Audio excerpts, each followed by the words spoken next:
Psalam 31. Blaženi kojima se otpustiše bezakonja i kojima se pokriše gresi. Blažen je čovek kojemu Gospod ne uračuna greh, niti ima u ustima njegovim lukavstva. Kada ućutah, posahnuše kosti moje od vikanja po ceo dan.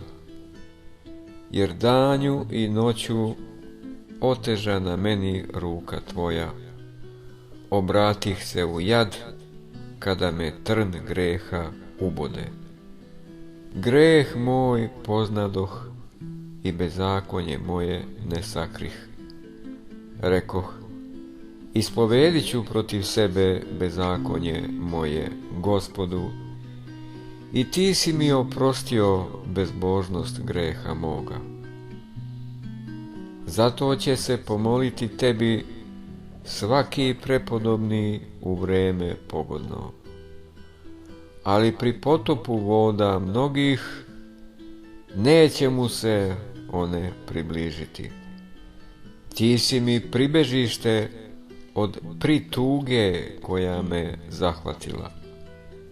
Radosti moja, izbavi me od onih koji me opkoliše. Urazumit ću te i uputiti te na put ovaj kojim ćeš poći. Utvrdit ću na tebi oči moje. Ne budite kao konj i mula koji nemaju pameti. Uzdom i žvalama zauzdaćeš vilice njihove, onih koji se ne približuju tebi. Mnoge su kazne grešnika, a koji se uzda u Gospoda, okružit će ga milost.